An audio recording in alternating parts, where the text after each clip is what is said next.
शरद पूर्णिमा के दूसरे दिन से ही कार्तिक का महीना प्रारंभ हो जाएगा, जिसमें तुलसी की पूजा करना कितना श्रेष्ठ होता है ये सभी जानते हैं। सुबह 5 बजे अगर स्नान करके तुलसी का पंचोपचार से पूजन करके उसकी यह पढ़ना चाहिए। यह नाम बहुत ही अच्छे होते हैं।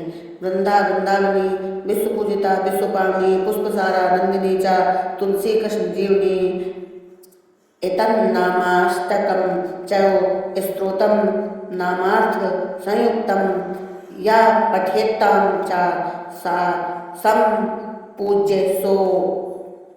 सोस्व मेघ फलम लभेत।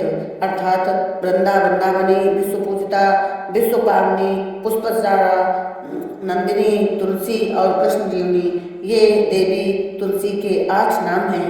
यह सार्थक नामावली स्तोत्र के रूप में परिणित है। जो स्त्री पुरुष तुलसी की पूजा करके इस नामाष्टक का पाठ करता है उसे अश्वमेध यज्ञ का फल प्राप्त होता है। कार्तिक के महीने में तुलसी पूजन के बाद घी का दीपक जलाकर जो श्री नारायण कवच का पाठ तुलसी जी के पास में करता है, ये भगवान नारायण की का कोई भी पाठ करता है उसके सारी मनोकामनाएं पूरी होती हैं। श्री नारायण कवच का पाठ इस प्रकार है, जो नहीं कर पाता वो हिंदी में मैं पढ़कर सुना रही हूँ। यह पाठ सुनने मात्र से उसका पूरा फल मिलता है। भगवान श्री हरि गरुड़ की पीठ पर अपने चरण कमल रखे हुए हैं। अणिमादि 8 सिद्धियां उनकी सेवा कर रही हैं। 8 हाथों में शंख चक्र ढाल तलवार गदा बाण धनुष और पास फंदा धारण किए हुए हैं। वे ही कारण स्वरूप प्रभु सब प्रकार से सब ओर से मेरी रक्षा करें। मत्स्य मूर्ति भगवान जल के भीतर जल जंतुओं से और वरुण के पास से मेरी रक्षा करें। माया से ब्रह्मचारी का रूप धारण करने वाले वामन भगवान स्थल पर और विश्व रूप श्री त्रिविक्रम भगवान आकाश में मेरी रक्षा करें। जिनके घोर अट्टहास करने पर सब दिशाएं गूंज उठी थीं और गर्भवती दैत्य पत्नियों के गर्भ गिर गए थे। वे दैत्य युद्ध पतियों के शत्रु भगवान नरसिंह किले जंगल रणभूमि आदि विकट स्थानों में मेरी रक्षा करें। अपनी दाढ़ों पर पृथ्वी को उठा लेने वाले यज्ञ मूर्ति वाराह भगवान मार्ग में परशुराम जी पर्वतों के शिखरों पर और लक्ष्मण जी के सहित भरत के बड़े भाई भगवान रामचंद्र प्रवास के समय मेरी रक्षा करें। भगवान नारायण मनमोहन आदि भयंकर अपचारों और सब प्रकार के प्रमादों से मेरी रक्षा करें। ऋषि श्रेष्ठ नर गर्भ से योगेश्वर भगवान दत्तात्रेय योग के विघ्नों से और त्रिगुणाधिपति भगवान कपिल कर्म बंधनों से मेरी रक्षा करें। परमार्शी सनत कुमार कामदेव से हयग्रीव भगवान मार्ग में चलते समय देव मूर्तियों को नमस्कार आदि न करने के अपराध से, देवर्षि नारद सेवा अपराधों से और भगवान कच्छप सब प्रकार के नरकों से मेरी रक्षा करें। भगवान धन्वंतर कुपथ से, जितेंद्रिय भगवान ऋषभ देव सुख दुख आदि भयदायक द्वंद्वों से, यज्ञ भगवान लोकापवाद से, बलराम जी मनुष्यकृत कष्टों से और श्री शेष जी क्रोधवश नामक सर्पों के गण से मेरी रक्षा करें। भगवान श्री कृष्ण द्वैपावन से, व्यास जी अज्ञान से तथा बुद्ध देव पाखंडियों और प्रमाद से मेरी रक्षा करें। धर्म रक्षा के लिए महान अवतार धारण करने वाले भगवान कल की पाप बाहुल कल काल के दोषों से मेरी रक्षा करें। प्रातः काल भगवान केशव अपनी गदा लेकर, कुछ दिन चढ़ जाने पर भगवान गोविंद अपनी बांसुरी लेकर, दोपहर के पहले भगवान नारायण अपनी तीक्ष्ण शक्ति लेकर और दोपहर को भगवान विष्णु चक्रराज सुदर्शन लेकर मेरी रक्षा करें। तीसरे पहर में भगवान मधुसूदन अपना प्रचंड धनुष लेकर मेरी रक्षा करें। सायंकाल में ब्रह्मा आदित्य मूर्तधारी माधव, सूर्यास्त के बाद ऋषिकेश, अर्धरात्रि के पूर्व तथा अर्धरात्र के समय अकेले भगवान पद्मनाभ मेरी रक्षा करें। रात्र के पिछले प्रहर में श्री लांछन श्री हरि उषा काल में खंडकधारी भगवान जनार्दन, सूर्योदय के पूर्व श्री दामोदर और संपूर्ण संध्याओं में काल मूर्ति भगवान विश्वेश्वर मेरी रक्षा करें। सुदर्शन आपका आकार चक्र रथ के पहिए की तरह है। आपके किनारे का भाग प्रलयकालीन अग्नि के समान अत्यंत तीव्र है। आप भगवान की प्रेरणा से सब ओर घूमते रहते हैं।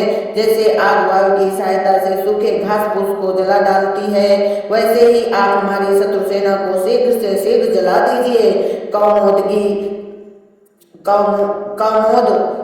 की गदा आपसे छूटने वाली चिन्हगारियों का स्पर्श वज्र के समान असह्य है। आप भगवान अजित की प्रिया हैं और मैं उनका सेवक हूँ, इसलिए आप कूष्मांड, विनायक, यक्ष, राक्षस, भूत और प्रेतादि ग्रहों को अभी कुचल डालिए तथा मेरे शत्रुओं को चूर चूर कर दीजिए। संतश्रेष्ठ, आप भगवान श्री कृष्ण के द्वारा फूटने से भयंकर शब्द करके मेरे शत्रुओं का दिल दहला दीजिए एवं व्यातुधान, प्रमथ, प्रेत, मातृका, पिशाच तथा ब्रह्म राक्षस आदि भयावने प्राणियों को यहाँ से झटपट भगा दीजिए। भगवान की श्रेष्ठ तलवार आपकी धार बहुत तीक्ष्ण है। आप भगवान की प्रेरणा से मेरे शत्रुओं को छिन्न भिन्न कर दीजिए। भगवान की प्यारी ढाल आप में सैकड़ों चंद्राकार मंडल हैं। आप पाप दृष्टि पापात्मा शत्रुओं की आंखें बंद कर दीजिए और उन्हें सदा के लिए अंधा बना दीजिए। सूर्य आदि ग्रह, धूमकेतु, पुच्छल तारे आदि केतु, दुष्ट मनुष्य, सर्पादि, रेंगने वाले जंतु, दानों वाले हिंसक पशु, भूत प्रेत आदि तथा पापी प्राणियों से हमें जो जो भय हो और जो जो हमारे मंगल के विरोधी हो, वे सभी भगवान के नाम रूप तथा आयुधों का कीर्तन करने से तत्काल नष्ट हो जाएं। बृहद, रथंतर आदि सामवेदीय स्त्रोतों से जिनकी स्तुति की जाती है, वे वेद मूर्ति भगवान वरुण और विश्वक्सेन जी अपने नामोच्चारण के प्रभाव से हमें सब प्रकार की विपत्तियों से बचाए। श्री हरि के नाम रूप वाहन, आयुध और श्रेष्ठ पार्षद हमारी बुद्धि, इंद्रिय, मन और प्राणों को सब प्रकार की आपत्तियों से बचाएं। जितना भी कार अथवा कारण रूप जगत है वह वास्तव में भगवान ही है। इस सत्य के प्रभाव से हमारे सारे उपद्रव नष्ट हो जाएं। जो लोग ब्रह्मा और आत्मा की एकता का अनुभव कर चुके हैं, उनकी दृष्टि में भगवान का स्वरूप समस्त विकल्पों भेदों से रहित है। फिर भी वे अपनी माया शक्ति के द्वारा भूषण, आयुध और रूप नामक शक्तियों को धारण करते हैं। यह बात निश्चित रूप से सत्य है। इस कारण सर्वज्ञ, सर्वव्यापक भगवान श्री हरि सदा सर्वत्र सब स्वरूपों से हमारी रक्षा करें। जो अपने भयंकर अट्टहास से सब लोगों के भय को भगा देते हैं और अपने तेज से सबका तेज ग्रस लेते हैं, वे भगवान नरसिंह दिशा दिशा में नीचे ऊपर बाहर भीतर सब ओर हमारी रक्षा करें। देवराज इंद्र, मैंने तुम्हें यह नारायण कवच सुना दिया। इस कवच से तुम अपने को सुरक्षित कर लो, बस फिर तुम अनायास ही सब दैत्य युद्धपतियों को जीत लोगे। इस नारायण कवच को धारण करने वाला पुरुष, स्त्री जिसको भी अपने नेत्रों से देख लेता है उसके अथवा पैर से छू देता है, वह तत्काल समस्त भयों से मुक्त हो जाता है।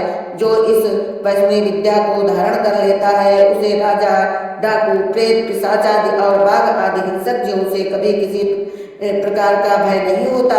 देवराज, प्राचीन काल की बात है, एक कौशिक गोत्री ब्राह्मण ने इस विद्या को धारण करके योग धारणा से अपना शरीर मरुभूमि में त्याग दिया।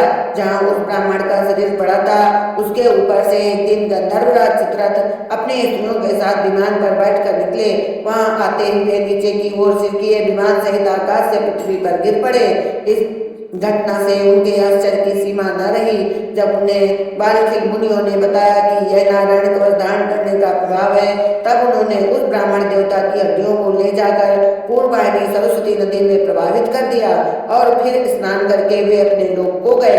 श्री सुखदेव जी कहते हैं, परीक्षित, जो पुरुष इस नारायण कवच को समय पर सुनता है और जो आदर पूर्वक इसे धारण करता है, उसके सामने सभी प्राणी आदर से झुक जाते हैं और वह सब प्रकार के भयों से मुक्त हो जाता है। परीक्षित, सत्यक्रतु इंद्र ने आचार्य विश्वरूप जी से यह वैष्णवी विद्या प्राप्त करके रणभूमि में असुरों को जीत लिया और वे त्रैलोक्य लक्ष्मी का उपभोग करने लगे। उग्र वीरम महाविष्णु ज्वलंतम सर्वतोमुखम नरसिंह भीषणम भद्रम मृत्युम नमाम्यहम। भगवान विष्णु नारायण का यह विशेष मंत्र है। इस प्रकार भगवान विष्णु की पूजा करनी चाहिए और प्रतिदिन ब्रह्म मुहूर्त में उठकर स्नानादि करने के बाद पंचोपचार से तुलसी माता की पूजा करें और वहीं बैठकर घी का दीपक जलाकर यह नारायण कवच का पाठ करें। इससे यह कार्तिक मास से प्रारंभ करके 3 महीने तक निरंतर करना चाहिए। कार्तिक, अगहन और पुष ये 3 महीने नारायण को बहुत प्रिय हैं। खासकर अगहन तो बहुत ही प्रिय है। अगर तुलसी के नीचे कार्तिक मास में यह पाठ किया जाता है तो इसके बहुत अच्छे फल मिलते हैं। मनुष्य का सारा दुख दूर हो जाता है और दुख दारिद्र्य से मुक्ति मिलती है। जय विष्णु भगवान की जय।